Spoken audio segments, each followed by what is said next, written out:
Hey there YouTube, I'm Derek. On today's episode of Air Capital Hot Rods Garage, we're going to reveal our new project car. Here it is. 1971 Chevelle. I've been wanting a Chevelle for quite a while. I actually had a 70 Chevelle, but it was what I called a Fred Flintstone model, so it didn't have a floor, it didn't have an engine or a drivetrain, so I got rid of that a while ago. I just picked this up about 3 or 4 weeks ago. In that time, I've done just a little bit of work, just really making it a little bit safer to drive, and just a few little tweaks that the previous owner had done that I didn't really care for, but really not much. So take you around. Gonna go over kind of where we're starting with and what the plans are. If you can see the background, you might know a little bit about the plans. So anyways, 1971 Chevelle. It's not an SS, it's not numbers matching, nothing like that, so nothing real fancy.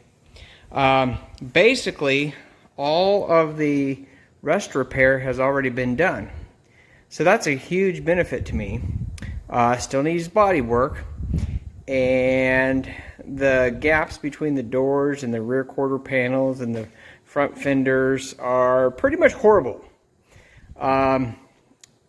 So body-wise, one of the things, and the reason why I got it a 71 is I found it was cheaper than any other 70 I could find, but I really want a 70. So I'm going to just change out the front fenders and all the grill and grill support and everything to make it look like a 70.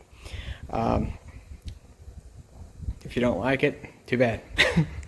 I'm hoping that I can body work the quarter panels enough to not have to replace them, since I've already replaced them once. They just didn't do a great job. So 70 front end, yeah. So like I said, we're going to talk about what I'm starting with here. So here's a 350, maybe it's a 355. Looks pretty nice. It's got a 700 R4 behind it. It has a brand new Holley carburetor under there. Has HEI. Has some headers on it.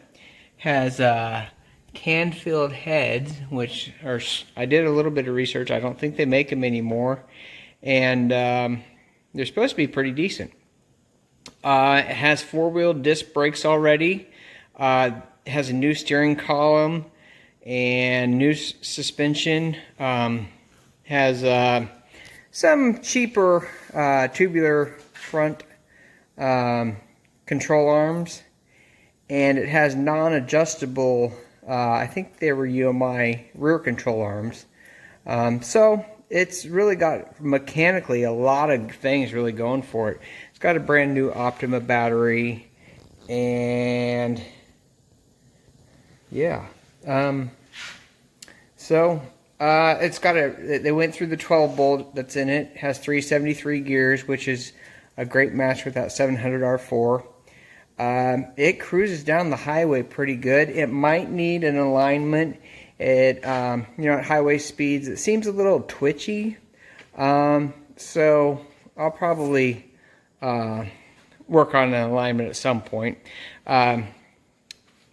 It's mid-November now, so it's probably not going to get driven much this winter. So like I said, it has disc brakes. I think they're SSBC brand calipers.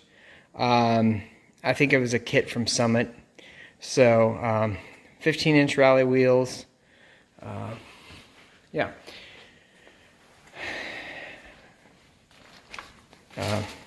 Wonder what that's for.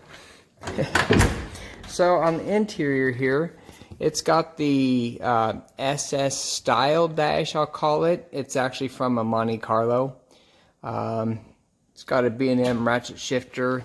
It has bucket seats, center console, rear bench seat, no headliner. Actually, I do have the headliner. I have all the interior pieces. They just aren't installed yet. So yeah, pretty nice. I mean, the body work is, if the body work was done and it was painted, it looks so much nicer. But right now it looks kind of like poo. Talk about the body work a little bit. So these rear quarter panels, they were welded on right along here. I think normally you would weld them on down along here, and then you would seam seal that. So you got this seam that's going along here, and when you get in from the trunk and look up through the seam, you can see out of it. There's little pinholes there. So I did a little bit of research, and it was recommended to sandblast this and weld all those little holes up. So that's going to be awesome. Also, you can see it right here. This crease going through here. This is where they welded on these quarter panels. So that's going to have to be filled. I'm hoping I can hammer that out a little bit to reduce the amount of body filler. Yeah, and then going on over here, that gap's pretty big. I don't know if the door just needs to come back, or if the rear quarter panel is in the wrong position. They also reskinned the doors, and up front, I mean, it's bad, just flat out bad. I'm gonna get new fenders, like I said. I'm gonna go with AMD. I've heard that they're the best. I might get new doors as well, just because it's bad. I haven't taken off the doors and adjusted them or anything to try to work with it. I did play around with the fenders because the hood wasn't closing, so I wiggled the whole front end around a little bit, so I could at least close the hood without it hitting the top of the fender. So that's one of the things that I did when I first got it, where the hood closes. So other things that I've done, when I got it, it didn't have door locks, and I want to be able to drive it around, and I didn't feel comfortable parking it at a store without door locks on, so I put door locks in it. And a new trunk. I went ahead and changed out the ignition lock and the glove box lock, so they all match now, so that's kind of handy. I also put 3-point harness seat belts in, improved a little bit of safety here. In old cars, I've always felt uncomfortable with just the lap belt and eating the steering wheel, so I went ahead and put these in. Also the rear seat belts that were in the back here, they weren't the original ones, and they were too big so that my daughter couldn't, they wouldn't adjust small enough that she could ride back there. So the point of this car is to take the family for rides in, and unfortunately that's the problem with my 68 C10. I mean, it's 3 seats. There's 4 of us. So this is going to take the role of the 68 C10, and the 68 is going to be for sale. I love the truck. It's exactly what I wanted for a long time since I was in high school. I built my dream truck. I started building it 2 years before we ever had a kid. Then we had a kid. Then we had a second one. And it's been driven about 2,200 miles because we all can't fit in it.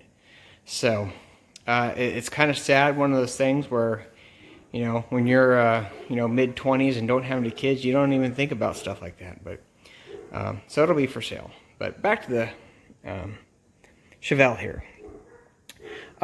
So got seat belts, got door locks. Yeah, that's about it on the interior. Oh, sorry, there is one other thing. So the CD player, if I can get in here, is now on the dash. It was in the glove box, But this dash is not original. It has all kinds of little holes in it. So I went ahead and cut the dash to fit that in there. It's way more convenient and everything. So yeah. Also with this car, they had already put an American wiring, I think it is, wiring system in here. So, updated that new wiring. And then one of the things I changed, they had blue LEDs in here. It looked horrible. I mean, like a high schooler, because the guy that had it before me, he got it just out of high school, and whatever. I changed them. They are still LEDs. Let's see. On the engine, when I got it, the guy said that he'd put this in there, but really hadn't driven it hardly at all. So I've driven it out on the highway and everything, and it seems to run good. When I got it, I adjusted the floats on the carb, checked the timing. Timing was fine. And that's really about it. I put the windshield wipers on it. Yeah. Engine, like I said, 350. I think it has a mild cam in it, but it's really mild. It could definitely use a bigger camshaft and probably a converter in the tranny, and it would wake it up. But why mess with that? Because it also came with an extra 350. It had some World product heads on it. I sold that the other day. I sold that for the same exact amount that I bought this. I mean, who wouldn't trade a small block Chevy unknown condition for a 6-liter? This is a LQ9 6-liter out of an 02 Denali. So it's kind of interesting. So this is the earlier ECM, but it has the electronic throttle body, whereas most of these in that year were cable actuated throttle bodies. So it's kind of interesting. So it's like, oh, well, that's great. Pretty cheap. I've already started working on the wiring. I removed pretty much all the wires that I can that need to run the engine. I left a few in there that I haven't left on previous swaps. There's a couple of fuel level sensor wires that I'm going to try to use, because I'm going to redo the dash, and I'm hoping to just use a tablet for my gauges, save a little bit of money on it, and I'm hoping to be able to use the ECM to provide the fuel level gauge. So we'll see if that works out. Otherwise, everything is pulled out. Got all my wires that I need to connect power to. They're all labeled here. When I got this engine, it was greasy. I probably spent an hour and a half with the power washer cleaning it up, and then on the valve covers I was messing around and took a little wire brush and cleaned it up. So it doesn't look horrible right now, but it was dirty. So then I was on, and I found this on Facebook Marketplace. So I was looking around on Facebook Marketplace and found a 4L80E, because it's a lot of hassle to get a 700R4 to hook up to one of these, and 700R4 is weak, and actually that 700R4 is basically brand new. So anyways, 4L80E, found one on Facebook Marketplace for $700. I'm like, I think I'll wait. Then I went to the junkyard. So then moving on to the transmission here. So I went to the salvage yard and I picked up a 4L80E, $160. And this came out of a 94 3/4 ton pickup. and it has some evidence on it that maybe it's rebuilt. I don't know. Of course, I mean, it's in a salvage yard, so of course I don't know. I'm thinking it was rebuilt at some point. It was really greasy as well, so I spent some time washing it too. So yeah, there's my drivetrain. Also, while I was at the salvage yard, I picked up a flywheel that was on the back of an express van that would have had a 4L80E in it. So this is the proper flex plate for the 4L80E with a stock style converter in it. Eventually I might go with a Circle D converter because they're pretty cheap, but they require the dished flex plate, so we'll see about that. While I was at the salvage yard, I also got a starter that this engine didn't come with. Got a pair of electric fans. They're out of some V8 powered Cadillac front wheel drive. So hopefully those work and fit the radiator. I broke the map sensor, so I got a new one of those.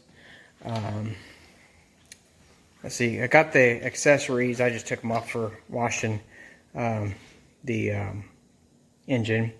Got a mass airflow sensor at the salvage yard.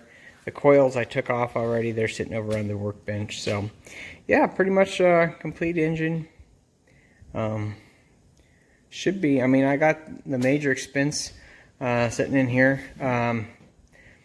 You know, to get it in the car, I've been pricing out and planning some stuff.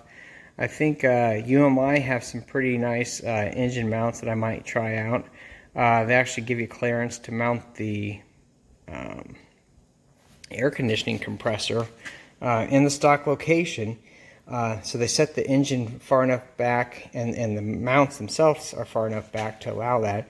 And then you just notch out the frame a little bit and then weld it in. So, I mean, it's for the A-body. And then found Speed Engineering inch and 7/8 headers.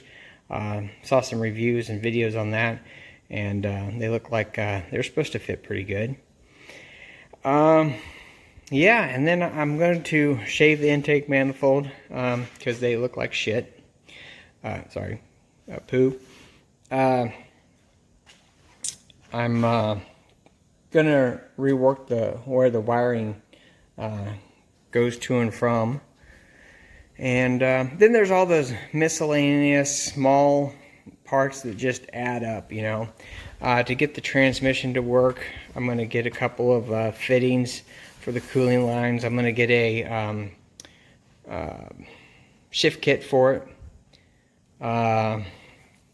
Going to have to flash the computer, obviously. I already have HP Tuner, so I just got to buy a license for this engine. You know, I have to get an air intake for it. Talked about the headers already, but then I'll have to get a couple of little pieces. I'm hoping to be able to fit it up to the exhaust that's already on the car. I think it's 2 1/4 inch exhaust on the car right now, so I'll have to nick it down from 3 inch to 2 1/4 for right now till I get the money or whatever to put in better exhaust. Might try to keep it quiet, and then what I kind of thought was cool is be able to flip a switch and open some cutouts, and while I do that, put the switch on the cal induction here too. So you flip one switch and you know it gets angry, and this opens up and the exhaust opens up. And now, granted, the cal induction kind of thing, it's not going to do anything for an LS engine, but you know, it's about the intimidation factor. Oh, one other thing that I did is I put the radiator overflow tank on because I took it drag racing the other day, hence why the number on it is over there. So I made 2 passes at the track. It ran at 15.3 the first pass, and I was manually shifting the 700 R4, and on the 2 to 3 shift, I shifted it and it kind of hung there, so I got out of the gas and then back into it, and it shifted. So it ran a 15.3 at like 86 miles an hour, something like that. So the second pass, I just left it in 3, so drive, and it ran a 15.4 at maybe a little bit faster. I don't remember exactly. But it was, shifting at probably 4,500 to 5,000 RPM. So it was slow. I mean, slow. So there's a lot of room for improvement on that.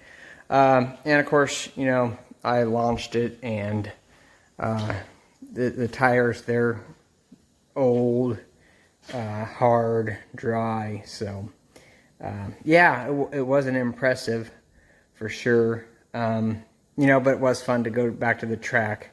I hadn't been to the racing track for probably 8+ years. So it was fun to get back there.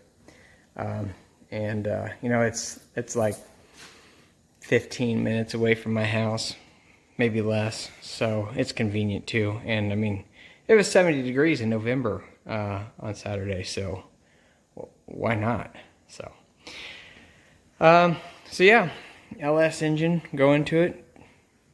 I thought about doing a turbo on it, and originally I was going to do like a 5.3 with the turbo on it, and ran across this 6-liter. I'm like, okay, so we'll do a cam in the 6-liter and see where that gets us. The problem with my original plan is I do not want to put a cage in the car. So to me, you put a cage in the car, you have that rear bar that goes behind the front seats, and that kind of makes the back seats unsafe, because you get in a car crash, kids get pushed forward and hit their head on that bar. So I'm not putting a cage in it, which limits my the ET that I can run in it. So I don't think I need 800 horsepower or something like that. So with a 6-liter, I can probably get pretty close to as fast as I can go without a turbo. So that's what we're going to try to do. So basically, LS swap, paint, bodywork. We'll lower it down, upgrade the suspension a little bit, and get some wheels on it. I'm going to put some 18-inch wheels on it. I just think they look a lot better. And of course, when I do the bodywork, we'll do the 70 front end swap. So really, the bodywork's going to be the biggest challenge for me. I mean, I've done LS swaps. This will be my 4th LS swap, not to mention other engine swaps, so no big deal there. Suspension work, that's basically bolting stuff on. Oh, another thing I'm going to do is taller ball joints in the front. It's supposed to improve the geometry. So bodywork, paint, engine swap, suspension, tires, wheels, and I got to put the interior together. So but the fun part of it is I'm driving it. I mean, I drove it this weekend, so that's another one of the goals, is I'm going to drive it as I fix it up, because I want to drive it. That's the way with my 68 here. I took it down to the frame and built it back up. It was 3 years of working on it before I ever drove it. So I can drive this. So I'm going to try to video things as we go. So but it might be a little bit before I really get started on it. I'm kind of tinkering with the wiring right now before I really dig in. But you see this big pile of PVC pipe here. This is for a paint booth I'm going to build, and then I'm going to repaint my crew cab Chevy pickup, which I'll show you some of that as well. But so that's the kind of first project that I need to knock out before I really dig into the Chevelle here. So hope you like it. Like and subscribe, and keep you updated on the progress of the Chevelle, the progress of the crew cab, and then the 68 that's going to be for sale real soon, and the LS swap BMW is already for sale. So all kinds of fun projects moving along here. So thanks a lot, and check you later. Bye.